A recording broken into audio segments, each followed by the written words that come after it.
আসসালামু আলাইকুম। সূরা ইউনূস আয়াত নম্বর ৩১। এখানে আল্লাহ তাআলা বলছেন, তুমি জিজ্ঞেস করো, কে রুজি দান করে তোমাদেরকে আসমান ও জমিন থেকে, কিংবা কে তোমাদেরকে তোমাদের কান এবং চোখের মালিক। তাছাড়া কে জীবিতকে মৃতের ভেতর থেকে বের করেন এবং কেই বা মৃতকে জীবিতের মধ্য থেকে বের করেন। কর্ম সম্পাদনের ব্যাপারে কে এই সমস্ত করে থাকেন? তখন তারা বলে উঠবে, আল্লাহ। তখন তুমি বলো, তারপরও ভয় করছো না কেন? এই আয়াতে আল্লাহ তাআলা নিজের অস্তিত্ব, নিজের সার্বভৌমত্ব, নিজের ক্ষমতা প্রকাশ করে আমাদেরকে বলছেন যে কেন আমরা আল্লাহকে স্বীকার করছি না। আপনি প্রথম যে কথাটা সেটা দেখেন যে কে আকাশ আসমান এবং জমিন থেকে আমাদেরকে রিজিক দেয়। আমরা হয়তো এটা চিন্তা করে বের করতে পারবো না, কারণ আমরা গাফেল।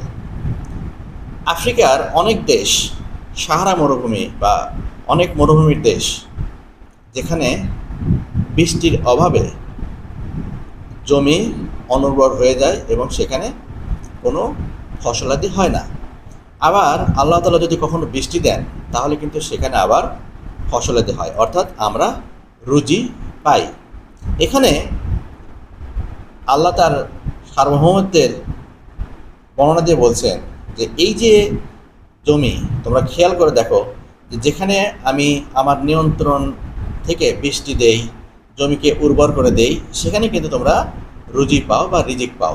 কিন্তু যেখানে আমি দেই না, সেই মরুভূমি অঞ্চল বা আফ্রিকার অনেক দেশ এখন বৃষ্টি শূন্যতার কারণে মরুভূমি হয়ে যাচ্ছে, বসবাসের অযোগ্য হয়ে যাচ্ছে।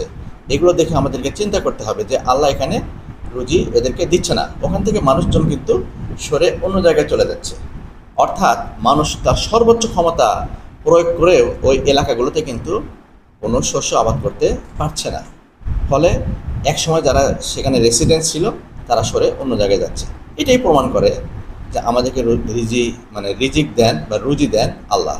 আল্লাহ যেখানে ইচ্ছা সেখানে বৃষ্টি দেন আসমান থেকে, সেই বৃষ্টি দিয়ে মৃত জমিনকে জীবিত করেন এবং জীবিত করে সেখান থেকে আমাদের রুজির ব্যবস্থা করেন।